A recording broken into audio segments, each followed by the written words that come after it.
Hi, good evening, everybody.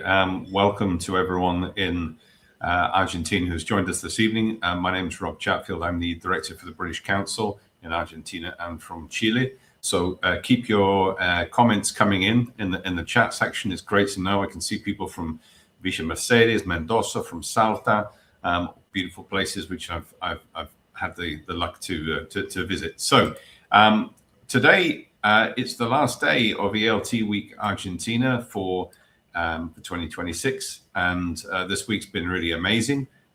We've already had about 10,000 views on the videos on the YouTube channel, which is fantastic. If you think about that, that's a bit like filling the Movistar Arena in Buenos Aires. So it's a good number of people, and all of those views means that people are, focusing on their professional development, and that's so important. It's wonderful that you're all committing this time. I know it's the end of a week, and it's Fridays are always difficult, but hey, we've had a short week this week with the Carnival celebrations for Monday and Tuesday. So we've had a really great and positive environment this week. So I just want to remind you that safeguarding and internet safety is a real priority for the British Council. So ask questions and comments, but let's all just be respectful and positive with each other.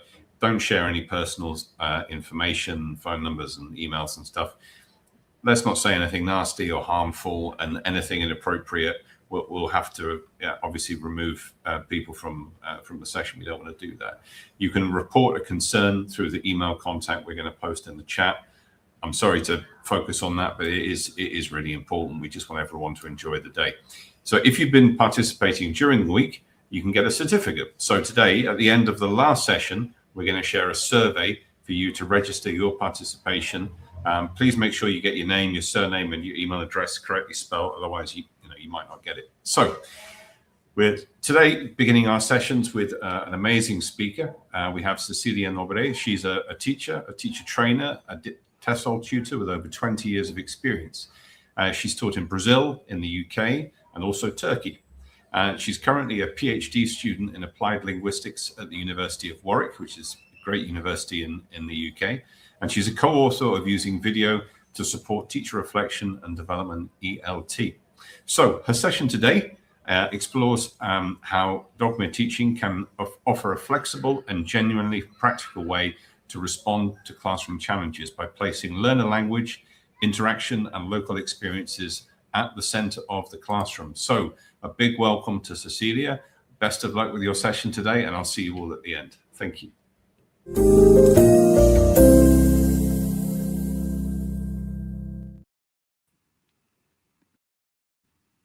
Hello, everyone. Thank you so much for the introduction, and thank you so much, everyone, for being here. My name is Cecilia. I'm a teacher trainer, as I've been introduced. I'm also a CELTA trainer, and I'm going to talk about one of the topics that I love the most, which is dogme teaching. So please interact, ask questions. I'm looking at the comment session as well. So it's really great to be here, okay? I know that many of you are teaching contexts that are extremely dynamic, right? Sometimes even challenging and often very demanding. So to begin with, I'd like to get a sense of who is in the room. So can you tell me in the chat, how many students do you usually have in one class? Okay, you might teach many groups, but on average, how many students do you have? Can you type the number? I just want to see something. 25, okay. 38, right, Patricia? Thank you. Maria, 23, okay. Anyone who, yeah, I was looking for that. I was expecting that. With more than 40 students. Okay, 30, 35, yes. So when I work with teachers in South America in general, not just in Argentina, I often see these numbers, right? So it's good to have this confirmation. 25, 35, even 45 learners sometimes. So when we combine this with mixed level and limited planning time and sometimes very few resources, it can feel like teaching becomes an exercise in survival mode, right? Rather than something creative. Wow, 70. Wow. I didn't expect to see that. Okay, 70, Susanna. Wow, okay. I think we have a winner here. So today we are exploring in a very simple way this powerful idea. How can we create rich, engaging lessons using what we already have, okay, instead of waiting for perfect conditions? So this is what we are going to explore today. And this is our agenda, okay? So here, this is what we are going to focus. We're going to look at how to build lessons around learner language rather than around materials, how to use simple task structures that work even with large mixed ability groups, how to turn ordinary prompts into meaningful communication, maybe those prompts you have in your course books, and finally, how to give feedback on emergent language. And if you're not sure what emergent language is, just bear with me. We're going to talk about it, okay? In a way that feels manageable for teachers and also supportive for learners. All right, so I want you to notice something important. This webinar is not about working harder, okay? It's about really working differently. It's about shifting where we look for learning opportunities, okay? So let's start with, let's begin with the reality, yeah? So many classrooms look like this. Do you see yourself in that picture? Write in the chat box. Hello, everyone. If you're joining now, thanks for coming. Do you see yourself in that picture? Is it something that you have experienced? So many classrooms look like this, right? Large groups, mixed levels, limited time, limited resources as well. So many challenges. And this can create a very common feeling among teachers. So you may recognize this thought. For example, oh, if only I had better materials, my lessons would be more engaging. Or if only my classes were smaller, I could do more communicative activities, right? So have you ever thought about that? Or any other thoughts? If only, I wish, things like that. So, and these are completely understandable, okay? These thoughts, these feelings are completely understandable. But today I want to gently challenge one assumption that we all have. What if the richest resource in your classroom is not the textbook, it's not the technology, ChatGPT and the like, and it's not even your lesson plan? What if, okay? What if it's already there? Your best resource is already there in front of you. So your learners, okay? So your learners, their experiences, their opinions, their stories, their language. Okay, so I'm gonna try to, I don't want to say convince, but in a way, yes, I'm gonna try to convince you that your learner is your best resource and how we can explore that in the best way possible. Okay, so let's talk about, here. What is dogme? So have you ever heard of this approach, dogme? Write in the chat box. What is it? What do you understand by dogme, if you have heard of it? What is the dogme approach? No? Okay, that's fine if you haven't. Okay. So hopefully you will learn something today. So dogme is often misunderstood. Okay, so let's clarify that. Dogme, I've seen people, I've seen teachers saying that dogme means teaching without planning, and it's not, okay? Dogme doesn't mean abandoning structure either. And it definitely doesn't mean just chatting, okay? Oh, let's have a conversation lesson and just chat without any purpose, okay? So dogme simply means putting conversation, interaction, and learner-generated language at the center of the lesson, okay?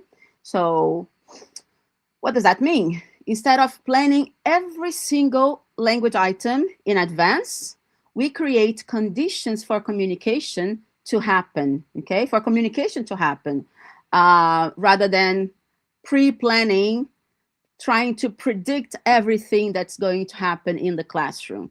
And then we teach language that emerges from that communication, okay? So in other words, communication comes first, and our teaching responds to what learners actually need. So dogme is more responsive teaching. Does that make sense? What's your first?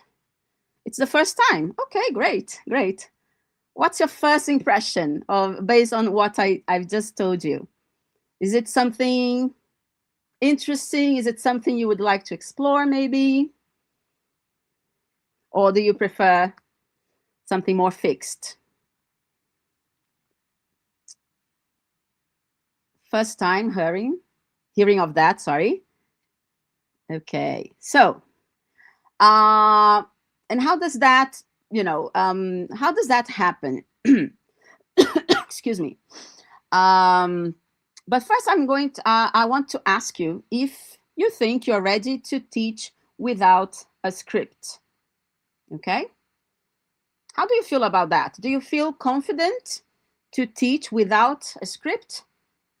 Without a very detailed lesson plan, or would you rather have that lesson plan as a safe haven? How do you feel about it? Guessing from context I wouldn't say guessing, Monica. I wouldn't say guessing. It's because it requires deep listening, so it's not really guessing, right? Not much. Okay, some people would be interested. Some people are a bit hesitant. That's fine. That's fine.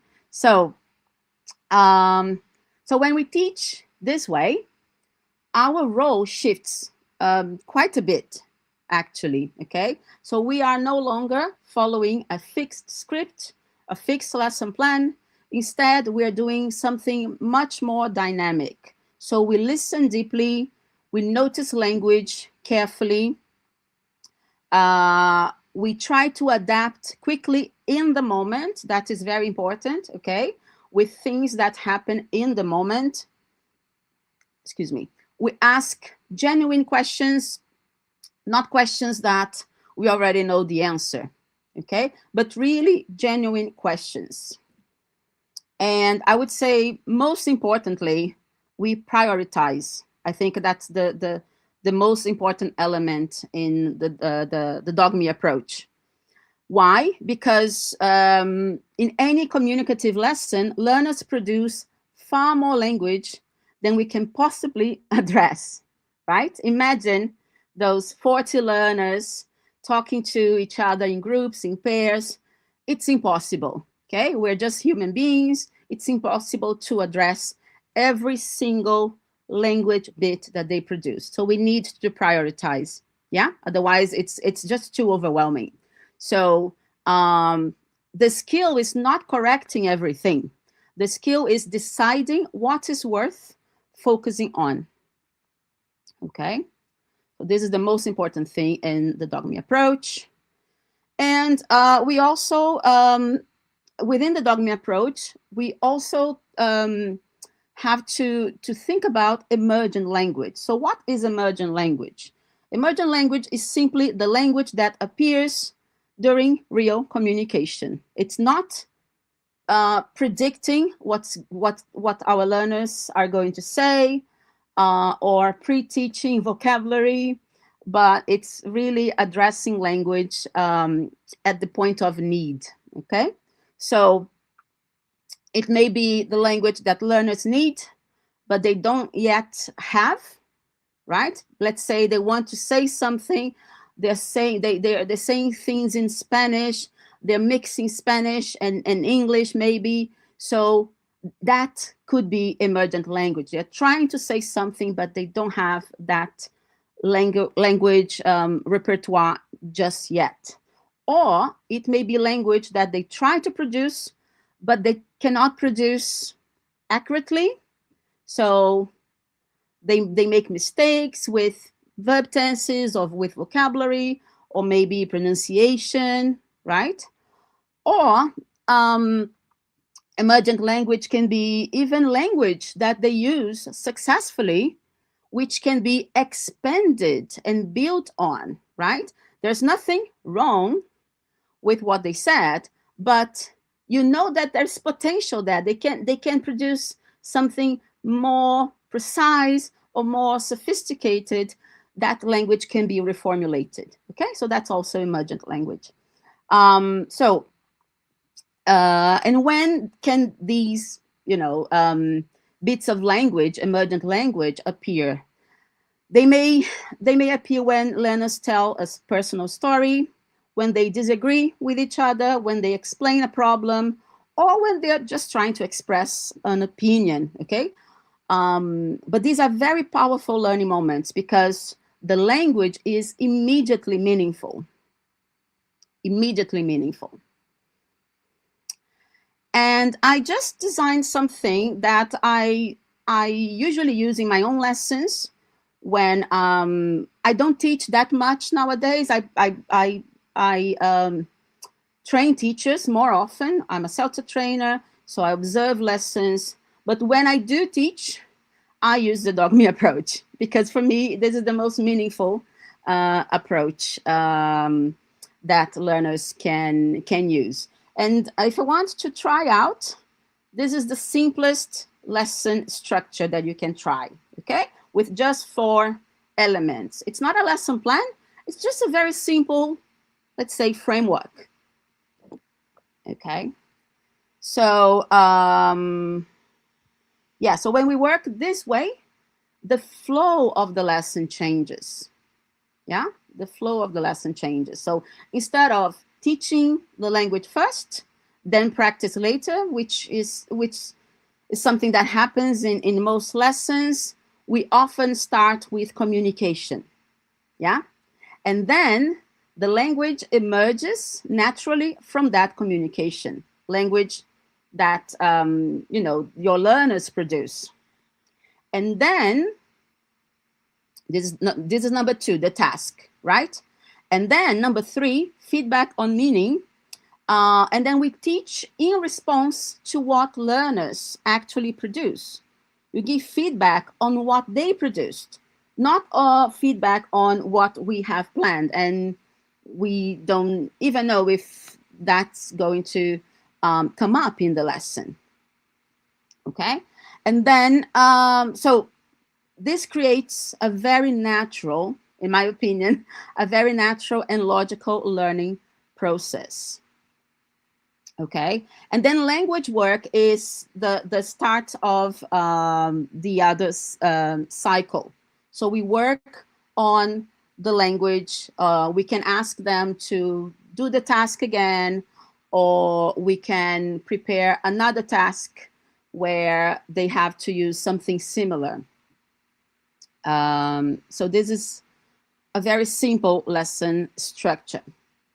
Okay. Let's have a look at, for example, let's start with an example. Excuse me. So in this image here, you see a cup of tea, right?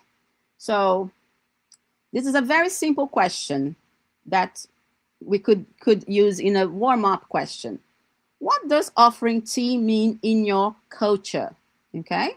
So you can start with a simple question with an image, a powerful image, could be your own photo, a photo from your learners, or just a photo that you get on the internet. So let's pretend, okay, pretend you are my learners for 1 second. How would you respond to that? What does offering tea mean in your culture? Can you write in the chat box?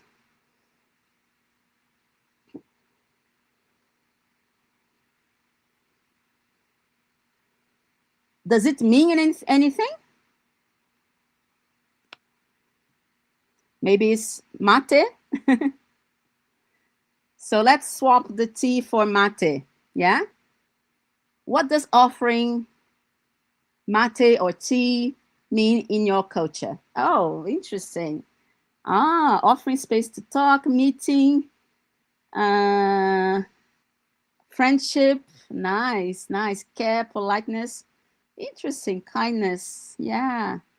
Start a conversation, reunion party, kindness. Okay. What is chismecito? I'm sorry, I don't speak Spanish, Carolina. What does that mean?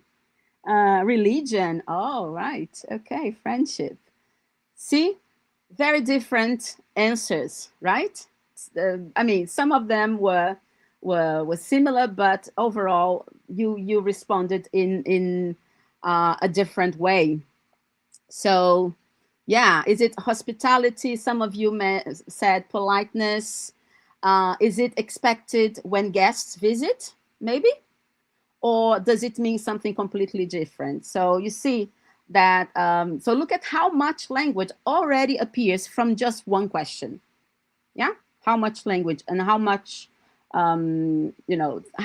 different topics you have mentioned.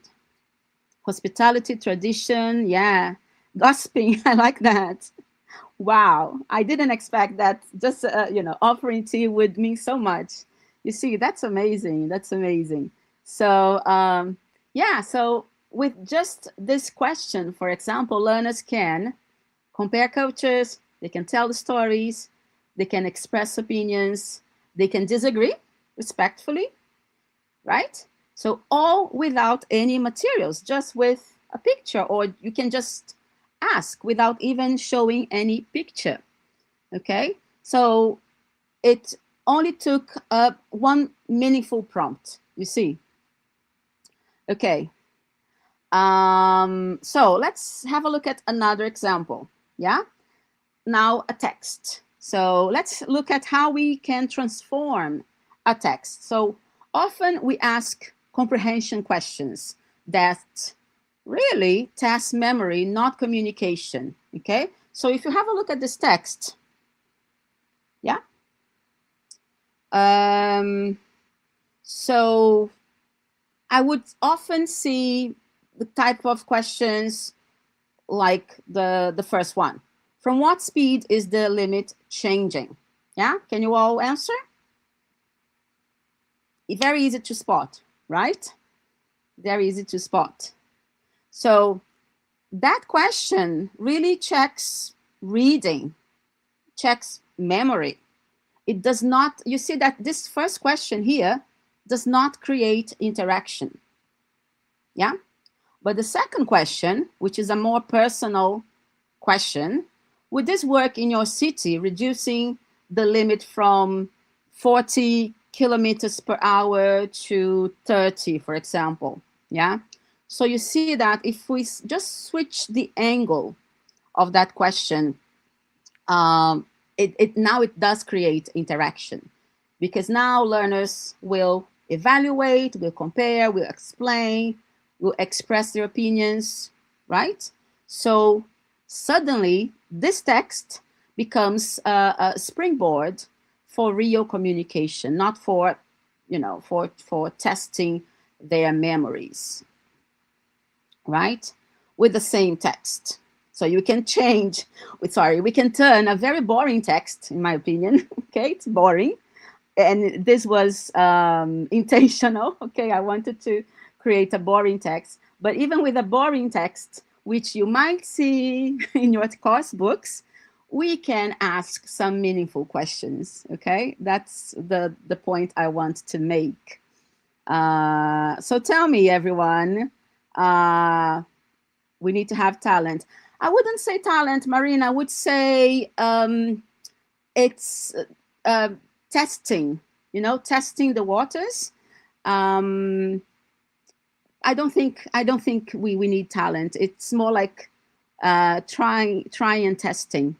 Okay, so tell me if you remember this week, what was the topic of the most boring text in your course books? Yeah, that you had to deal with. You don't need to say the course book, just the topic of the text. If you remember the topic.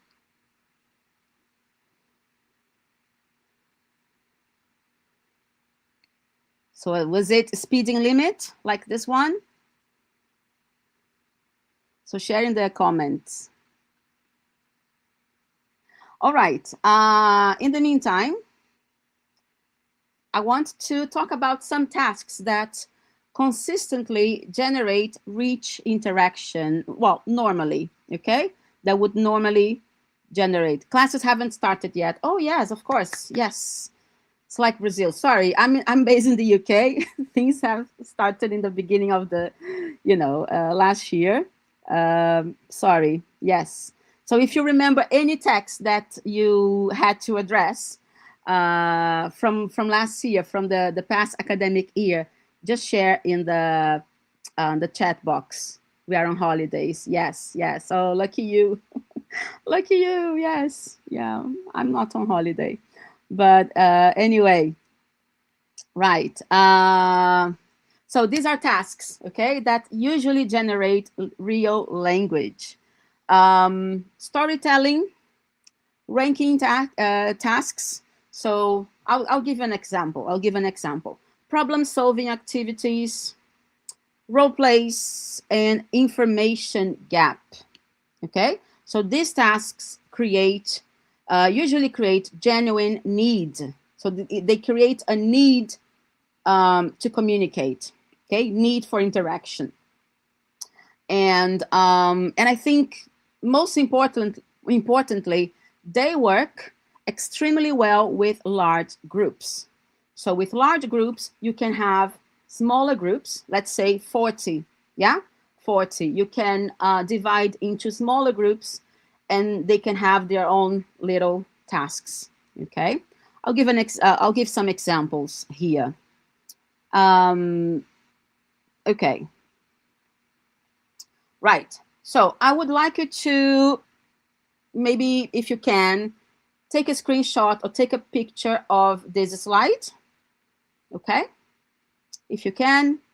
So remember, storytelling, ranking, problem solving, role play, information gap. Okay? We're going to do a little test here, a little reflection. Okay, so can you recognize this type of task? So if you go back to the 5 types, yeah? What type is this? So if we divide the group into 2 groups, Group A will argue that electric cars should replace petrol cars. And Group B will argue that petrol cars are still better. What kind of task is it? Let me go back. Is it storytelling? Is it ranking? Is it problem solving? Is it role play? Or information gap?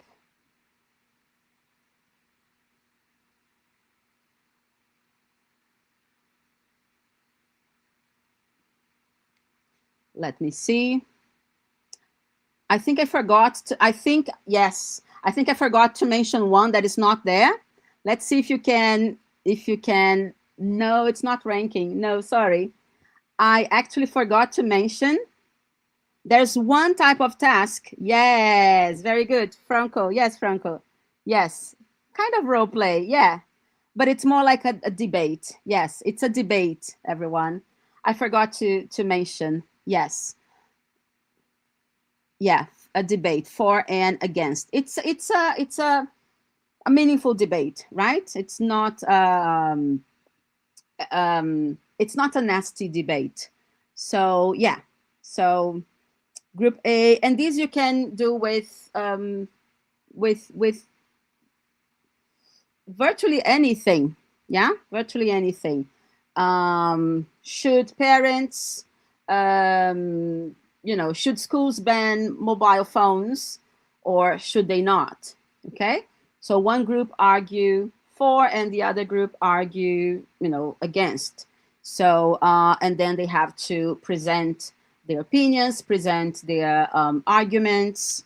Yeah, you can turn that into a role play. Absolutely, absolutely. Okay, but yeah, it would be a debate. Okay, so you see, so from that debate, students would probably generate persuasion language, right? So they have to be more persuasive. They might use modal verbs. They might need to express their, use opinions, expressions. For example, I think, I believe, I suppose, in my view, da da da da da da. Yeah. So this is real communicative practice. Yeah. Do they have to use keywords or phrases? Not necessarily. Not necessarily, because what they're going to use is what they have, right?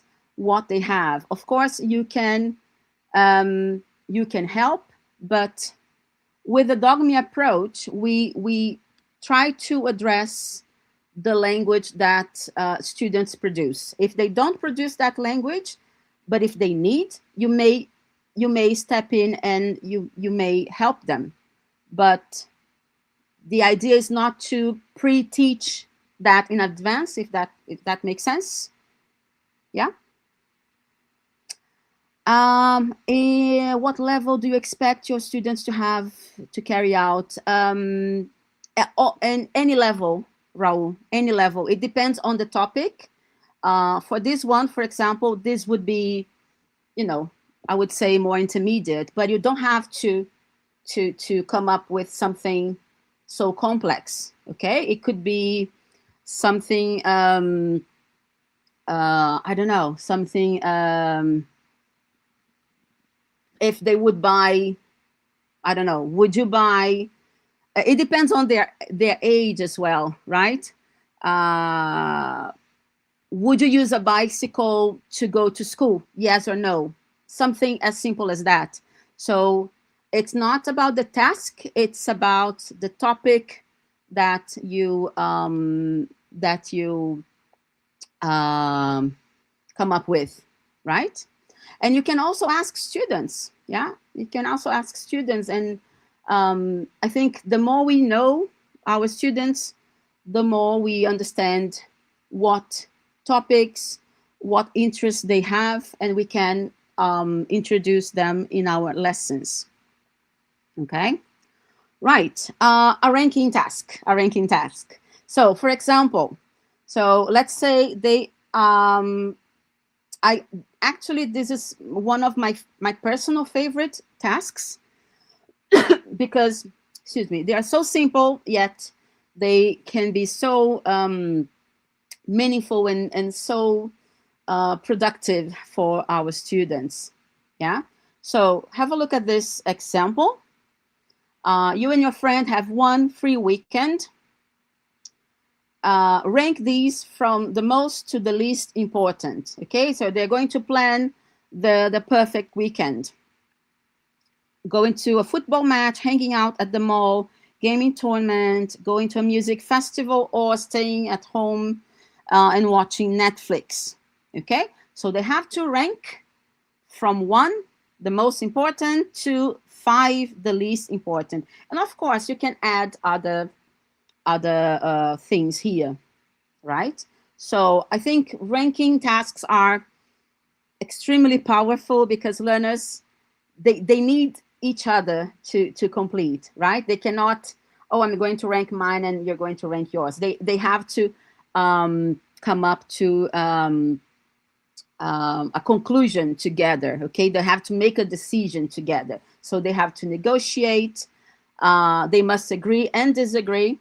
They have to compromise maybe. So this interaction produces language For example, they might produce language such as, I think this is more important because blah, blah, blah. I disagree with you. We should consider, again, it depends on their proficiency level, okay?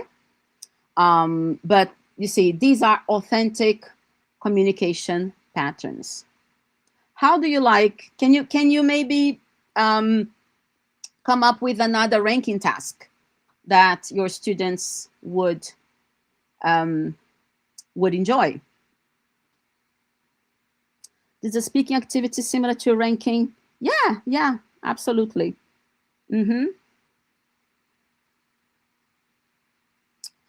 Franco, yeah, it naturally pushes students to explain their choices. Yeah, agree, disagree, negotiate. Exactly, negotiate meaning. It feels more real than just answering grammar questions. Oh, please, yes, yeah. So think about your learners, think about your context, okay? And think about how you would adapt. Yeah, ranking subjects. Choosing a present. Yeah, that's a classic one, Julia. Yes, I like that. Choosing a present for someone in the class. Yes. Yeah, excellent. Choosing a present for the teacher, choosing a present for one of their classmates. Yeah, they have a budget. So it's a kind of ranking / problem solving. Yeah. Places to go on holiday. Yes, absolutely. You have great ideas, everyone. Thank you. Another way of generating learner language is using images, okay?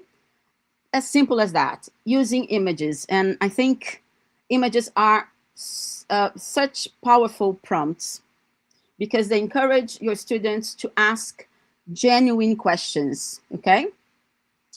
And they are incredibly, they are a very flexible resource.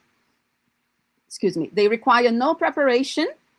Yeah, they are, depending on the images that you choose and the prompts that that you propose, they are engaging, they can be engaging, and they can generate a huge amount of language.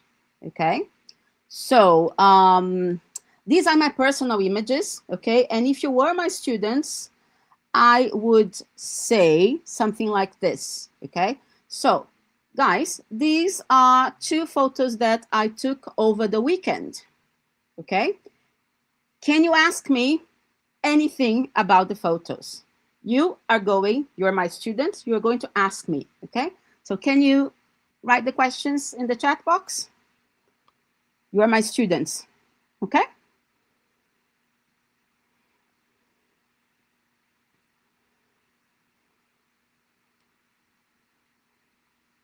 You can ask anything about the photos.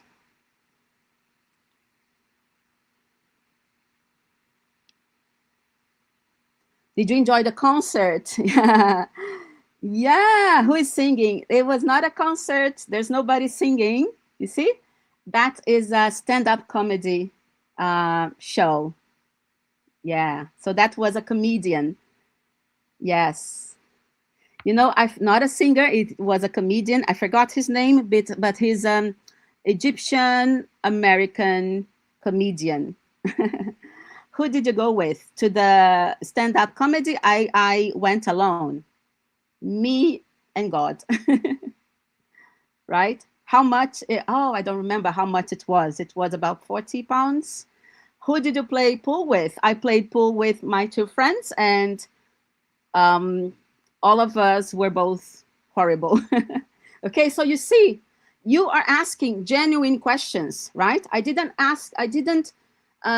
give you any other prompt apart from ask me genuine questions. Okay, so you are curious, you're asking genuine questions. Yeah. Are you good at pool? No, I'm terrible. Did you win the game? No, nobody won the game. All right. So this is just an example, right? You can use your own pictures. You can ask your learners to bring their own pictures. So it is a very powerful resource. That's another one. So again, a personal photo, okay? So you see, one simple photo can contain lots of raw material, I would say. Yeah. So we can talk about meal planning. We can talk about healthy eating, shopping habits. There are different angles. Again, depending on your learners, depending on their level of English. We can talk about food preferences. This image creates speculation. We can talk about, what are you going to, what are you going to make with that? Habits, opinions, cultural talk. I like that. I don't like that. So yes. Okay, I'm just skipping this, guys. So again, just one example of another photo that can generate lots of language. Okay, depending on the prompts you give, questions that they ask, or maybe questions that you want them to answer, to speculate, and that's all genuine and meaningful. So when our learners become the best materials.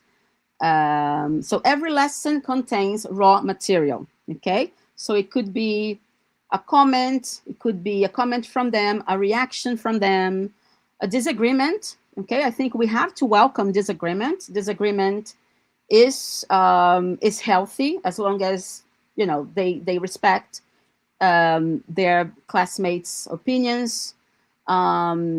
They could also share a personal story. So these will all create learner language, right? So I think when we learn to notice, okay, I think the key element here is to notice. To notice these moments, we can transform them into teaching opportunities, right? Rather than ignore a comment because, it's not part of the lesson plan, but really focus on that, specific learning moment. So by doing that, we create more, responsive teaching. Okay. And this is an example of how to turn learner talk into teaching, how you can address that.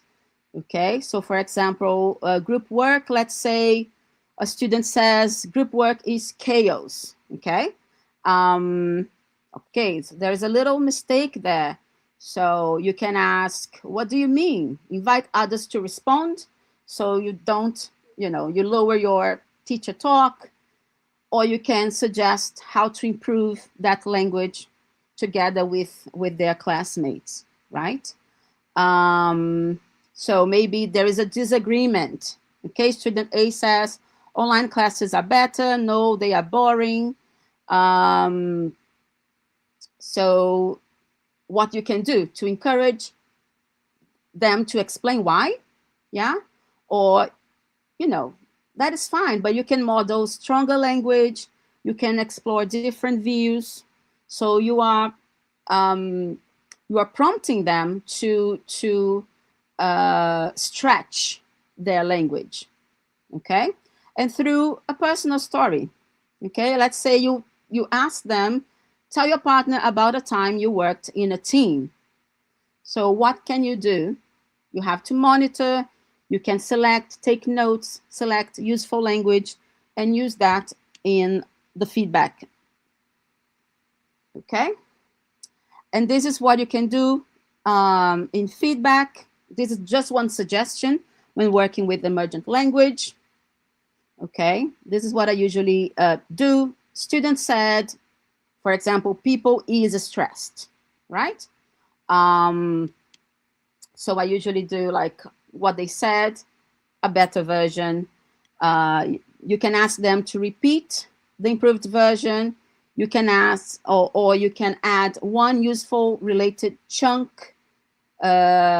again, depending on their level, and then you move on, right?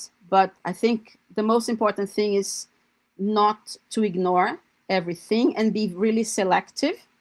So here we are correcting less and choose what matters, okay? That helps students notice and reuse useful language. So we're not trying to overwhelm students, not to correct everything, but be really selective. And this is where we can find materials, authentic materials, social media posts, reviews, music, lyrics, messages, posters, and of course, we talked about classroom talk. Okay, so it's not really about having more materials, it's about asking better questions with this, what we have with these authentic items. And I want to finalize my presentation with this, a very simple, a 10-minute planning formula for those who are, who may be a bit hesitant into the dogme approach, but maybe you can start doing, I usually tell the teachers that I train, baby steps. Yeah, you can start with baby steps. So let's say you only have 10 minutes to prepare and you want to try out, the dogme approach, something more responsive. You can choose a simple prompt from an image, from a video. You ask one genuine question, and then you set a communicative task. You monitor, take notes, very, very important, okay? Then you select useful language generated from your learners, and then you can give short, focused feedback, all right? So I think, yeah, there's a structure, I think it creates freedom, yeah? And this clarity creates, it's very clear, and hopefully this will create freedom in your classroom. And with that, I finish my presentation. Thank you very much, everyone. I think we're going to have some questions now. If you want to find me, if you want to connect with me, I'm always on LinkedIn. Okay, just send me a message and I'll be very happy to connect. Thank you very much, everyone. Thank you, Cecilia. What a wonderful presentation. Thank you. So you can actually see I am Roberto 8679. There you go. They've given me that. So that's me. If you see that popping up, that's me. All right. Yes. So do you have any questions? Did I stop the presentation or? No, it's fine. It's fine. You can carry on as you are. Okay. But let's see if there's any questions from anyone. Come on, guys. Lots of thanks a lot. Lots of thank yous. Lots of food. Thank you. Oh, you were amazing. Nice. Thank you so much. But we want to get some questions now from people. More thank yous. There is also a little delay. Ya es viernes a la noche, deben estar pensando en tomar un Fernet con algo así. Come on, guys, we got any questions? There we go. I don't understand the question. Do you think being spontaneous is? I don't understand the question. What is that, Werther? I think there's a typo. That's a typo, yeah. Better. So let me see the question again. Do you think being spontaneous is better sometimes? I think so. Yes, I think in most of the cases, yes, because we deal with, genuine language, meaningful language that comes from our learners, and instead of imposing what they should be learning, it comes from them, and therefore it might make the learning more memorable for them. Definitely. When it's spontaneous, right? Yeah, I mean, if you think about it, I mean, it's one of the great challenges, isn't it, of learning language, is that everything is spontaneous. Yeah. So what you have to do, it's like, I always remember my first day when I was in my 20s, I went to China, and it was in the early 1990s, and nobody spoke any English at all, which is perfectly okay. I had to learn Chinese, Mandarin, and Cantonese. Wow. But of course, you can prepare yourself to ask a question, repeating it over and over. What you can't do is prepare the answer, because the answer is spontaneous. Absolutely. Yes. So it's a very important thing, and it's something. I mean, it's a long time ago, but I was a teacher for about 12 years, an English teacher, and it's one of the things that I noticed quite often with students when they were at a sort of intermediate level, that they would be very narrow with what they were thinking about in terms of language, and therefore unable to adapt when they were given something they weren't expecting. Yeah. So it's a very difficult thing. So it is. spontaneity. And I think the intermediate. Sorry, go on, Robert. Yeah. No, and sort of if you over prepare your lesson, you maybe constrict too much. You think? Absolutely. And because some teachers and teachers in general, we are so worried about teaching the lesson plan, and I want to do this task and this task. I have to do this, ticking boxes, and sometimes we forget the most important element in the classroom, which are our learners, right? Their needs. And I think that's really important. And what you mentioned about the intermediate, I think intermediate students are in a very challenging position, because they can, in a way, they can communicate, they can get their message across, but on the other hand, we have that intermediate plateau, right? Where they tend to use the very same expressions, the very same vocabulary. So they also need that little push from us, right? Exactly. Right. We've now got some questions in, which means I can be quiet now, which is good. So this is one that's quite interesting, because if we're thinking about what you've been talking about in dogme, how does this work? I mean, do you find it works better at different age groups and levels? I mean, how can you? There's a question from Julia. Right. How can you combine this with the school's curricular requirements? So what's the question again? Sorry, So how can you combine this teaching technique if you're working in a school and there are quite strict requirements for curriculum? I was expecting this kind of question. As I said, I don't think that teachers should go full dogme, full on. You can have dogme moments, right? So, for example, the way we give feedback, maybe the last 5 minutes of your lesson, or the last 10 minutes, when you give feedback, we can address their language, their mistakes.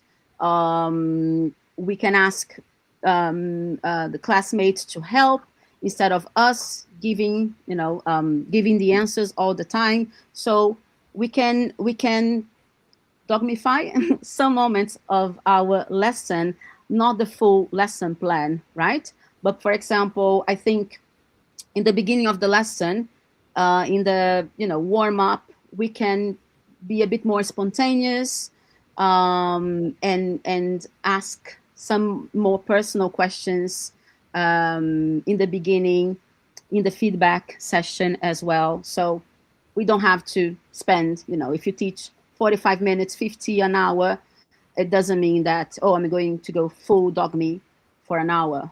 You can have very little moments. That makes sense.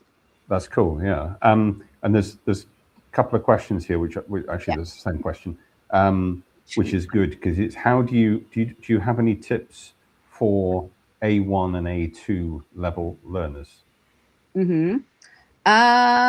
Yes, I think for A1, A2, we can embrace their first language, in this case, Spanish, especially if you're doing, if you're proposing one of the tasks, they can discuss, you can give some time for them to allow them to speak Spanish if they are struggling too much, and then you can help them with English. again, with depending on the task that you propose, you can ask them to use different resources. For example, maybe pictures, maybe, simple sentences. It's more about scaffolding them, not changing the task, but giving them more support for them to carry out the tasks. That's very good. That's very good. I mean, the thing, of course, these days with anything like this, and any with technique where you're looking at spontaneity, is, I mean, again, I'm comparing it when I was teaching 25 years ago, and and even then there was the internet. We had, we didn't have smartphones, but people had. But now everything's so immediate. Yeah. You get some announcement from, I don't know, commercial tariffs from the United States, and the whole world knows about it in 3 seconds. And so the material is there, the spontaneity is there. You can bring something out. Everyone's going to have an opinion about some things, So I think it's a really interesting technique. So, Cecilia, thank you so much for participating. Is there anything you'd like to say just to close? I just want to finish with that. I taught in Turkey, and I had an A2 group. I don't speak any Turkish. Their level of English was very, very low.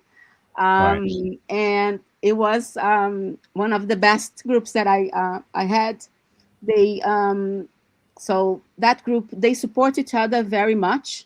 There is always someone who knows a bit more than the other. So when they were trying to communicate with me and they didn't know the words, they would go to Google Translate and and translate the what they want to say into English. And sometimes they would, together, they would try to come up with a sentence that, oh, this, that. So it was very collaborative. So you can ask students, to work together, and there's always someone who knows a little bit more, and you can use them as well. So I just wanted to say that. Oh, that's very interesting. Yeah, and I think, I mean, one of the comments I see in the in here is that, one of the Javier says he's been using this since the pandemic, but without labeling it. And the good thing now is now we've got the label, we've got a buzzword, we understand what it is. Yeah. I think it's really interesting for everybody to go away from today and then explore this topic more and look into it. So everybody, feel free to contact Cecilia. She's and me as well I'm on LinkedIn as well. Feel free to. I'm always talking about dogme on LinkedIn. So that's it. So start following Cecilia on LinkedIn.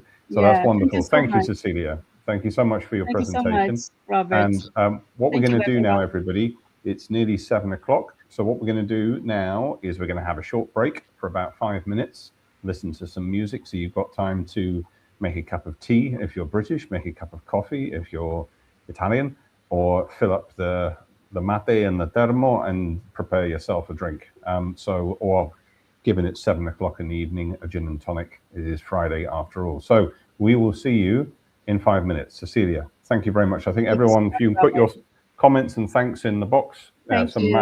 Some mate there for Noelia. Very good. Muy bien. Gracias. Take care. Bye-bye.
Hi, everybody. I hope everyone is still with us. Hope everyone is feeling good. It's time for our next session now. We're going to welcome Maria Eugenia Marzoni. So Maria is an English teacher, translator, drama educator. She's got 30 years experience designing creative learning experiences. Her work combines language teaching, theater, and inclusion, with a special focus on vulnerable and fragmented educational contexts. I think that's particularly interesting in Argentina at the moment. Obviously, teaching, for many of you who will be teaching in public schools, you're going to see a wide range of students from a wide range of social and economic contexts, and it's good to get support with this. So Maria's going to present on this. Over the years she has directed many theatre groups. She's coached speakers for TEDx and participated as a Fulbright TEA Fellow. She currently leads ELC.R and advocates for meaningful learner-centered teaching that restores agency and possibility. So in this session, she's going to explore what it means to teach English in a deeply fragmented socio-educational environments. Welcome, Maria Eugenia.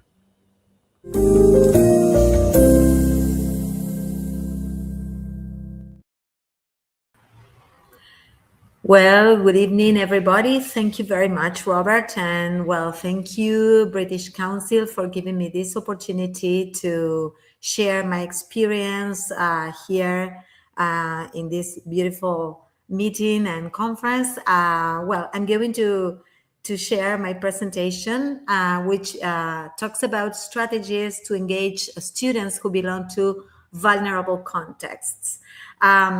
So in a way, I got this experience by teaching in secondary school for more than 30 years, and also as a teacher trainer, teaching those people who wanted to become teachers themselves. So this conference is based on not only my experience, but also in the, let's say, the debates I have had with those wonderful students of mine. So in a way, I'm sorry, I want to ask you these questions. Have you ever felt that everything was right in your lesson, grammar, vocabulary, everything, but something felt wrong? Well, I'm going to share with you when this happened to me. I was teaching at that moment in a class in secondary school. There are parts of the house, something I'm sure you are used to teaching. And one of the students asked me, Miss, can I describe my own house? And I said, of course you can. And she answered, great, because since I don't have anything of what you're teaching, my description will be short and I will finish very quickly. So that day I realized something was wrong, and I started to feel very worried, since I'm a very responsible teacher, and I started to feel very sad and frustrated because I was not getting to my students with the curriculum I was planning. So in a way, you are welcome to share in the comment section if this has ever happened to you. Of course, I'm all the time open to your comments. And well, this has happened to me. And this led me to start thinking about strategies for different students mainly who belong to fragmented contexts. So in a way, what I'm going to talk about is we are going to go around the decades, how English language was taught to us and how we were taught to teach language, and then how I came up, or with what kind of curriculum I came up to teach in these fragmented realities. So why am I going to give you this context from the 70s, the 80s, and then the new millennium? Because this is the way we were taught, and this is the way I was taught with that when I started teaching.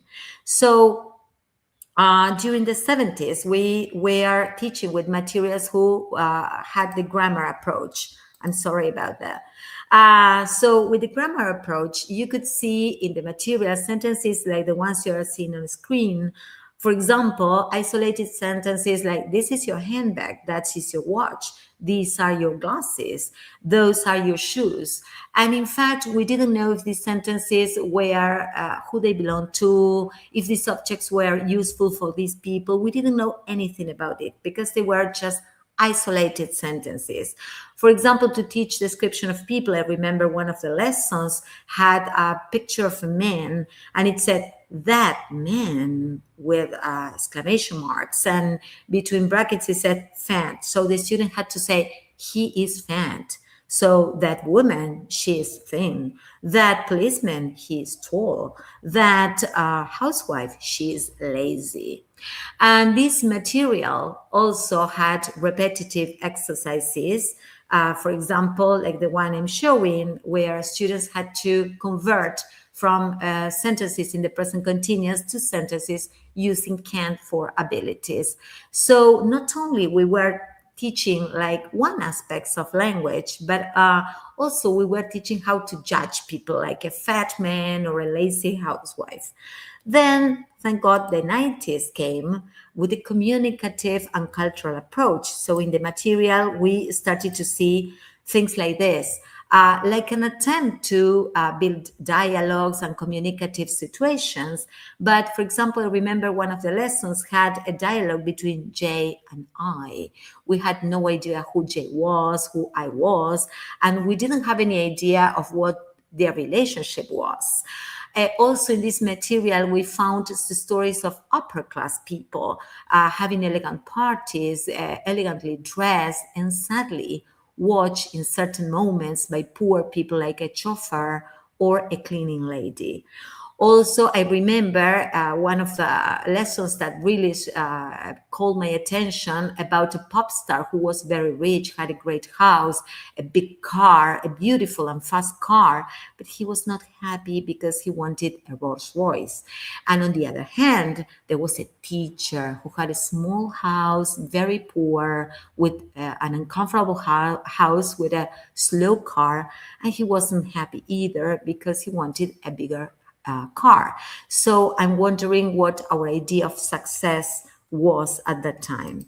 Then with the new millennium, English, we realized that English became a global language. So new speakers started to appear. For example, Italian people speaking English. So instead of saying ciao, they said with an Italian tone, good morning. And Danish people or Spanish people. So we started to feel a little more identified with those people in the books. And a population who hadn't appeared before started to appear in books, which were teenagers. So I said, wonderful, because the young people I'm teaching will feel identified with these teenagers. But the problem was that these teenagers used to go to clubs every week. They were working out all the time. They had parties every week, or they went to the cinemas or the movies. Yes. Culture also went further from the Big Ben or Trafalgar Square, and we started to care about endangered species or a healthy breakfast or my own house. And also the context of traveling started to be important because traveling became more accessible to people, but still my students were not included in this context. And I'm going to tell you why. So I started to wonder myself, what did I learn? Who is this English I'm teaching for? Who is being left out in my lessons? And all this was because I was teaching in Mario Vecchioli School, which is a secondary public school in my city, Rafaela, Argentina, Santa Fe province. Mario Vecchioli School is one of the biggest schools in the province. It has 1,800 students, and a third of these students attend the evening shift, where I taught for more than 30 years. In the evening shift, we received students who were left out from the, let's say, standard secondary school system, or there were students who hadn't been able to finish their studies and were working during the day and had to attend at night, or they had families, they were mothers and fathers, very young ones, who had to finish and wanted to finish their studies to keep on with their personal lives. So in a way, I started to wonder how could not only school management, but my own curriculum, those decisions I made, and pedagogy itself, how could we put everything together to design English lessons that could restore the voice of my students who were completely voiceless, the dignity of my students who had to describe their own house with 2 sentences because they didn't have enough of the things I was showing them, and how to show them that there was a possibility for them to, within those fragmented realities they were living in. So in a way, I'm going to present some topics I'm sure you deal with in class. For example, jobs and occupations. Instead of teaching them about people they didn't know, I started to present them with people who made impact on our society. And of course, first we started to discuss what impact was for them, who had impacted on their lives, what was someone who made, or who was someone who had made impact on them. And so I presented like people like Gino Tuaro, who is an Argentine inventor who donates prostheses for people who can afford them, or Malala, who is a Pakistani activist and fights for women's right to study, something they kind of had for granted, taken for granted, or Isabel Allende, who is a writer from Chile living in the dictatorship, or Octavio Salazar, who is a feminist lawyer. So I asked them to do research on them and, of course, write like a paragraph, like the one you see about Sheen or about Malala, which are paragraphs that I'm sure you see in any English book, but this time was people who we were discussing, real people that had made impact on society. So I asked them, who makes an impact on you or the society you live in? So they came after some research, after looking at their families with,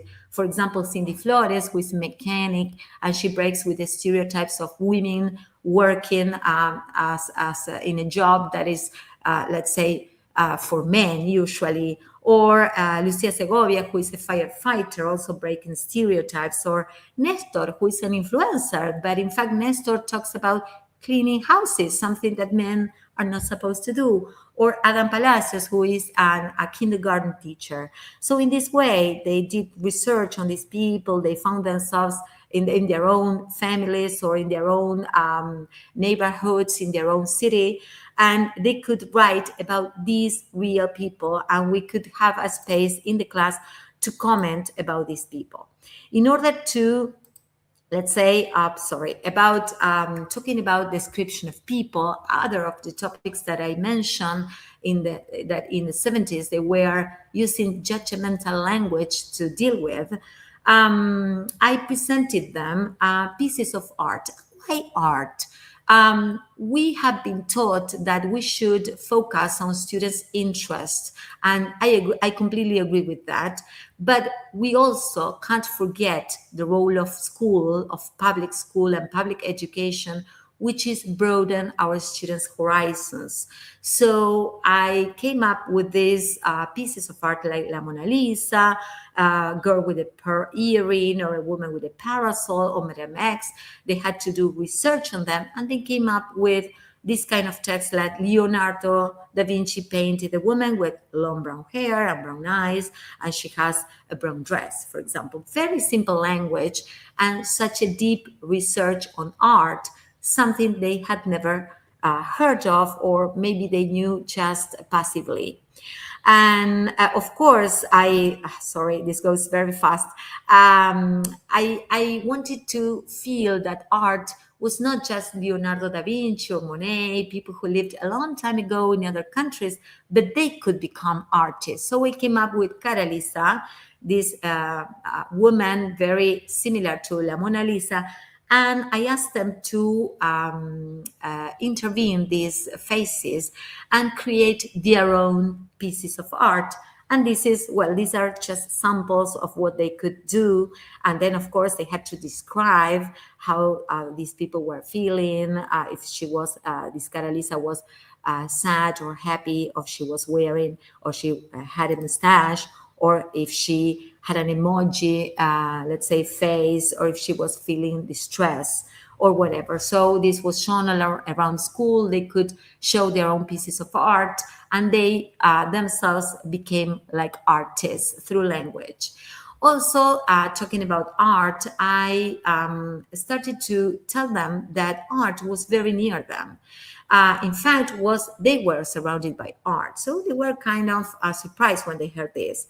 And I started to speak about street art.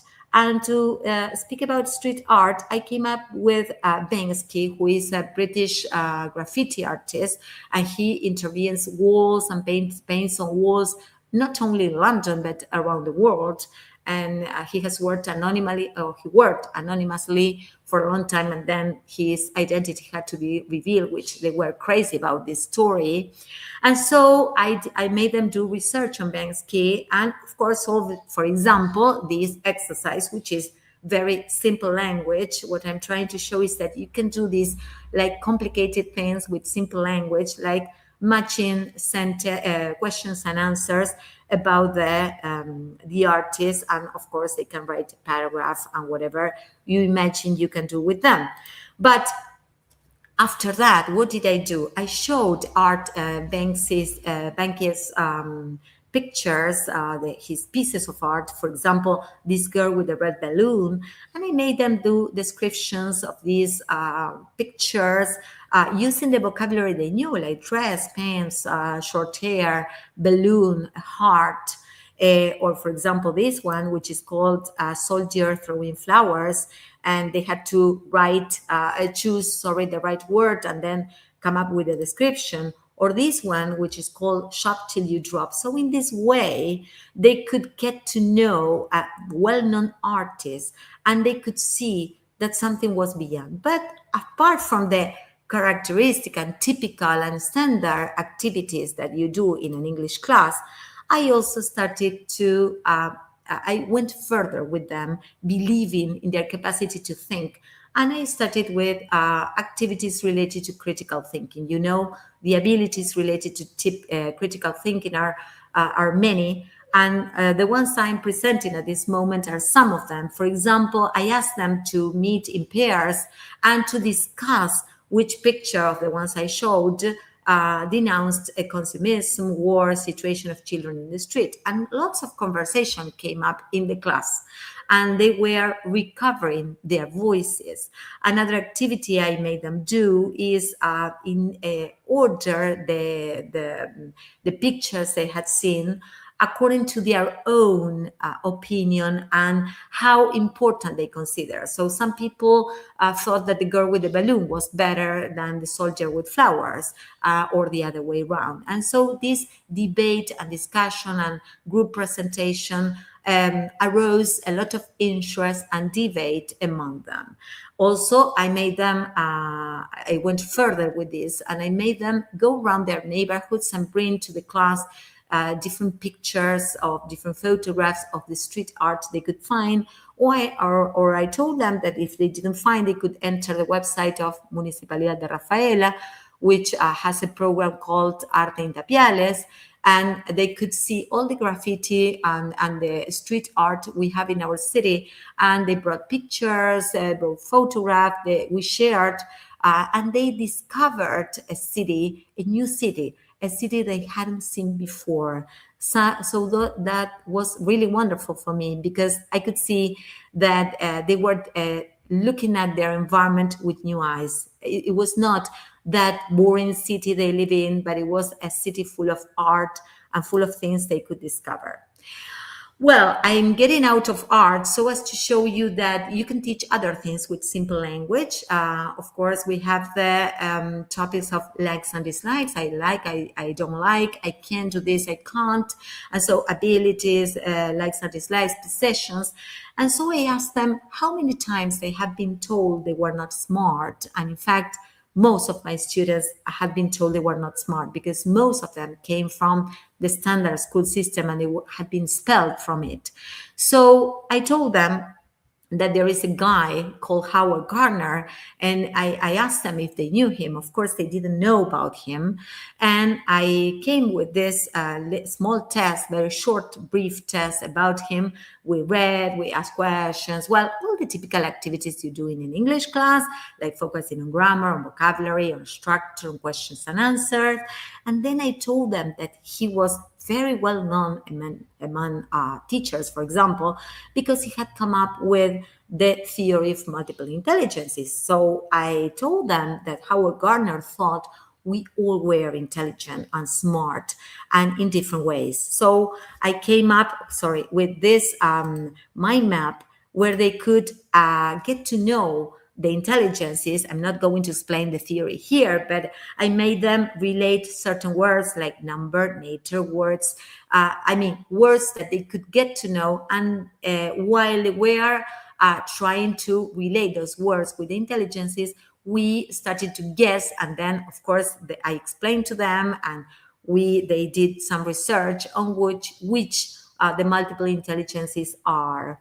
And so in order to prove my point that they are all intelligent, we are all smart and intelligent, I made them do a typical icebreaker lesson, go around the class asking who can dance, who likes music, who loves flowers and plants, who loves moths, who is spiritual.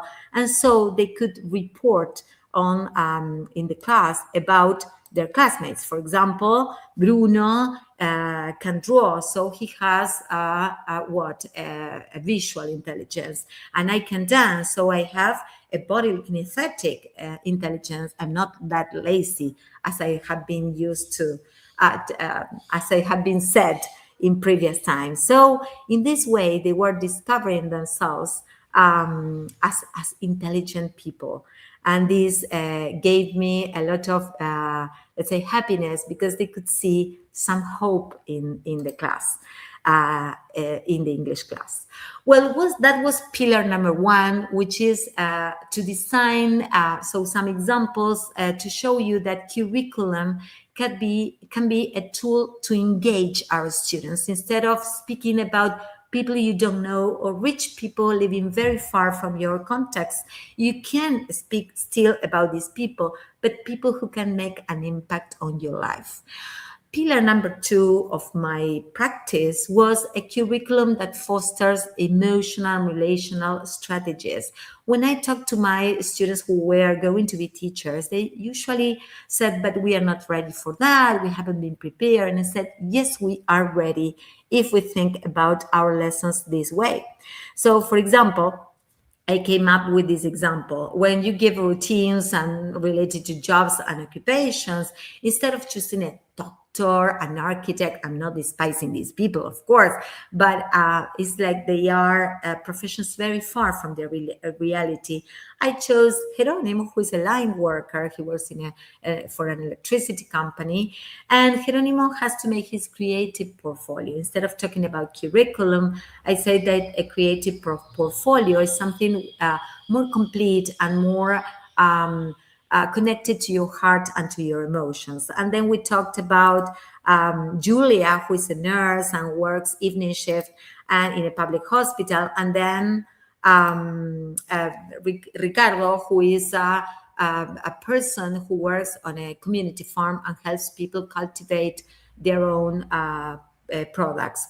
So after doing all the activities you can imagine about reading comprehension and doing the routines, etc., I came up with some critical thinking skills again. And in this, at this point, they had to say whose life was the best, whose life was the one that made most impact, or those questions you can see on screen. Or one of the critical thinking strategies is compare. So compare his routine with your routine, or Julia's routine with your own routine, or do a research and find people like Jerónimo, like Julia, and do a creative portfolio. And so again, this is a higher level, let's say, people or my students were obligated to find people and to find the people around them and to discover and see them with new eyes. A very difficult topic to teach in secondary school is imperatives. You know, open the door, close the window, write on the blackboard is things they don't like doing, and they they really are not connected to that. So since my students came to school by motorbike and some of them by car, even by bicycles, I started to talk about traffic rules. Well, this is another critical thinking skill, which is matching, wear a helmet, and they had to match. This very simple English class activity. But then, after seeing all the rules, vocabulary, etc., they had to put in order which rules for them were number one, number two. So what was more important for them, to wear a helmet or to not drink and drive? So they had to meet in pairs, they had to discuss with their partner, and then present all this order in class. And so there was a debate, but wearing a helmet is much more important. But if you drink and drive, you can die too, etc., etc., etc. And you know how teenagers get enthusiastic about debating. And then I made them find piece of news about this. I'm running out of time, so I'm going very fast. The third pillar is making something, a curriculum that fosters limits and predictability. And with this, I'm going very fast in the last part, but is mainly showing them your yearly plan, showing them your daily agenda, what they're going to do, making them self-evaluate in class, how they're doing with the activities, the lessons, and everything. And of course, show them how you will evaluate them, and fostering teacher-students conference. So the pillars are three. A curriculum as a tool of engagement, curriculum that foster relationships, and a curriculum that gives them predictability and limits. And this is all I want to share. I'm sorry if I used a little more time. So in a way, my conclusion is curriculum should be a tool to name the world, to question it, to imagine something beyond. So the question is not what content should we teach, but who are we inviting into the curriculum? So thank you very much. I'm sorry if I went very fast, but we have just these minutes, and well, this is all. I'm open to questions, comments, and everything. That's wonderful. Thank you very much, Maria Eugenia. You didn't rush too much. It was great. It was lovely. It was a really good session. And I enjoyed that. There's a lot of, as I was listening to you, I was also thinking about someone like Carol Dweck and the growth mindset, which is very important to teach children, because it's, again, intelligence is one thing, but also, how much effort they put in, and praising that is often a very, very powerful thing to do. So let's get some questions, everybody. Do we have any questions from, let's see, people always say, thanks, it's great. Thank you. What a wonderful presentation. Come on, guys, we've got 4 minutes. I'm going to have questions. Well, of course, I'm open to questions. I know I could give you much more examples, many examples, but well, we're running out of time, but this is more or less what we did in our job. And in this way, I found my lessons very rewarding. I felt very happy when they were happy. Yeah, well, that's it, isn't it? That's the magic of teaching. Definitely. Is when you realize that you can actually positively affect people's lives with your efforts. It's a really, really powerful thing. Come on, Team Argentina! I can't believe there are no questions here. Everyone has really enjoyed it. It's a lot to process. I understand. It's a lot to process. Yeah. Okay.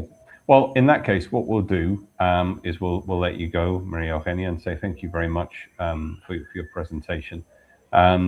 So have a great rest of the evening. And for everybody else, we're going to take another very quick break now. And we'll be back in 5 minutes for the last presentation of the evening. Thanks very much.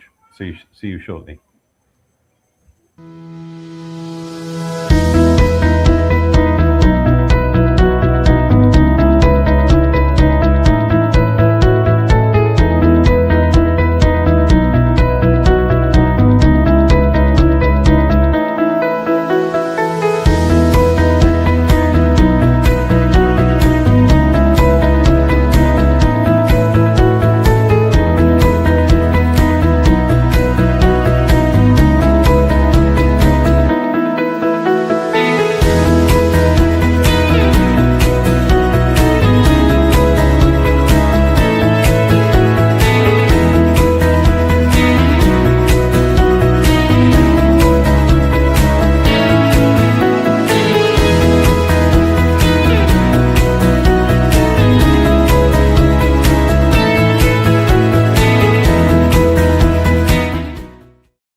Hi, everybody. Okay, so we're now coming to the last session of the week, and I hope you've really enjoyed this week. I noticed in the chat, some of you are missing Mariella, so I'm sorry. I'm honestly, I'm trying to look at the questions as best I can.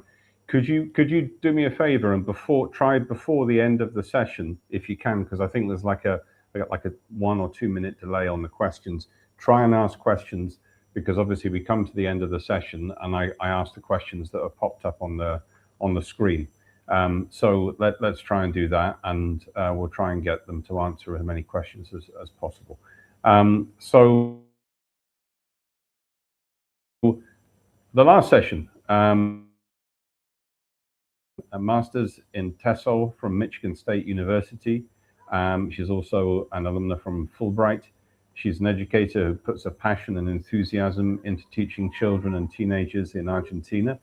As a teacher researcher, she strives to develop strategies and materials that suit her learners' needs, goals, and interests, whilst disrupting language policies that favor the idea of native-like proficiency in foreign language education.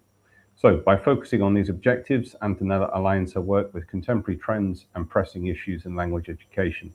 So this presentation draws attention to the essential yet often missing ingredient in the L2 classroom: vocabulary. So welcome, Antonella, and I hope you have a great session. I hope everybody enjoys it. Again, please remember, start asking questions. I'm going to monitor the comments all the way through. Ask any questions you want, and we'll try and get as many of them in. Okay, so have a great session. Enjoy the last one for this week. Thank you.